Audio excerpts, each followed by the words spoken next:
Eu entrevistei o Fernandinho Beiramar, entrevistei o Matheus da Costa Meiro, atirador do shopping.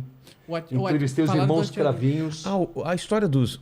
Entrevistei os canibais de Garanhuns. Isso que eu ia falar. Essa história é tão bizarra. Deixa eu... É bizarra. Essa história dos canibais eu tava vendo essa entrevista. Era uma seita, né? Onde ele manipulava as mulheres. Seita era... Puxa, você sabe eu esqueci, mas... Eu também não vou lembrar agora. Mas ele manipulava as mulheres, né? Manipulava as mulheres. Ele era um cara muito bom de conversa e as mulheres seguiam fielmente tudo que ele dizia. Matavam, esquartejavam e ainda usavam a carne para coxinha. Que absurdo, cara. É um cara muito manipulador, né? Total, eu entrevistei, né? Uma história... Também está no YouTube, quem quiser.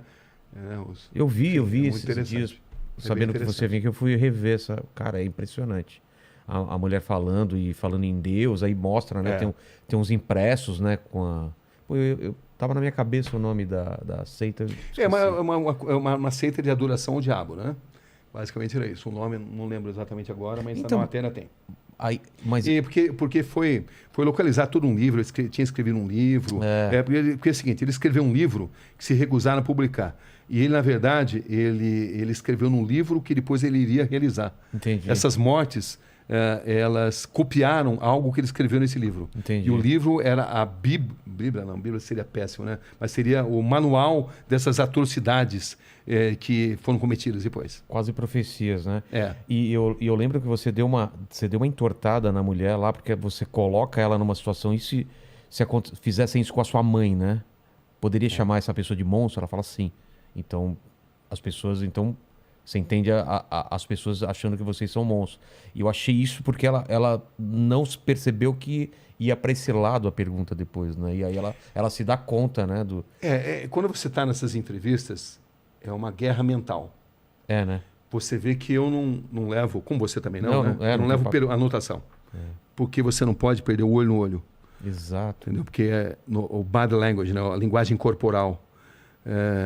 As grandes perguntas, elas nascem de respostas incompletas, aonde você às vezes muda totalmente... Ou de silêncios, né?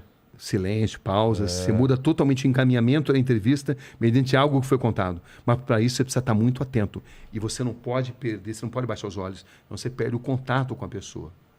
Então, é assim que você consegue extrair, né? Eu lembro, por exemplo, quando entrevistei o Matheus Acosta Meiro, o atirador do shopping, né?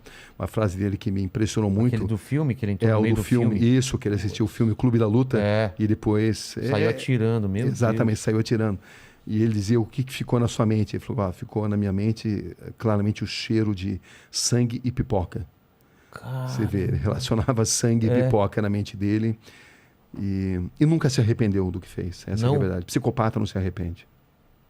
Porque ele pode até falar que se arrepende porque eles são inteligentes, são frios e notam que precisam falar muitas vezes o que as pessoas esperam ouvir. Entendi. Mas psicopatas não têm cura.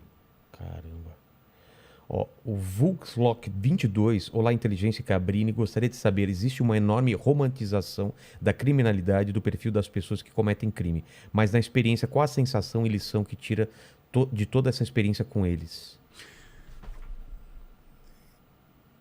Existe algo a ser aprendido com a mente dessas traumas de infância, ou não. Sempre tem um gatilho ou não? Às vezes sim, às vezes não. Não é exatamente automático. Muitos usam isso como algo para justificar o que fizeram, entendeu? Como um trauma da infância, né? Então você precisa penetrar muito nessa mente, e penetrar na mente de um psicopata é tarefa complicada, mas boa parte deles padece do bichinho, do veratismo, da vaidade, e é quando você consegue extrair muita coisa.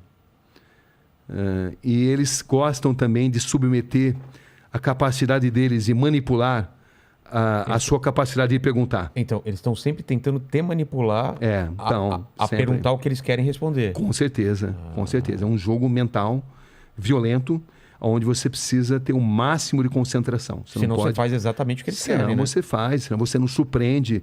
E eu costumo usar muitas vezes a tática de repetir determinadas perguntas em situações diferentes para extrair respostas às vezes diferentes. Entendi. Por um deslize emocional, Até mesmo psicopatas podem ter deslizes emocionais, embora eles tenham tanta dificuldade de se relacionar com emoções. Entendi. Entendeu? Então, é algo que você vai aprendendo, né? Você vai aprendendo e você vai lendo nas pessoas, no olhar das pessoas, nos gestos que elas fazem.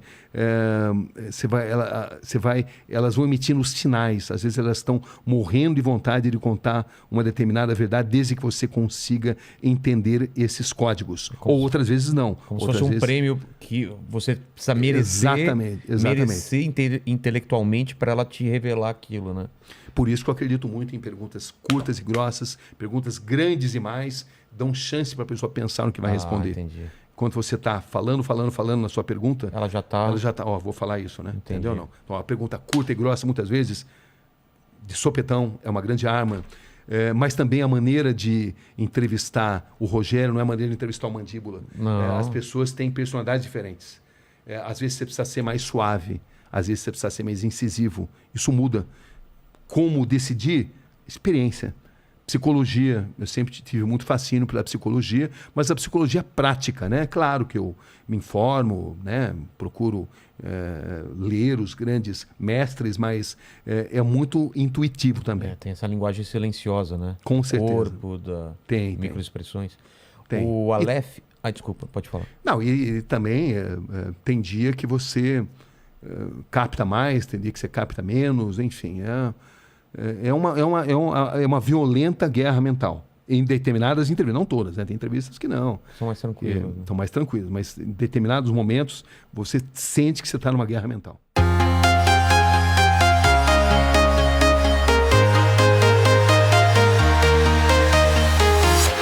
I'm walking alone.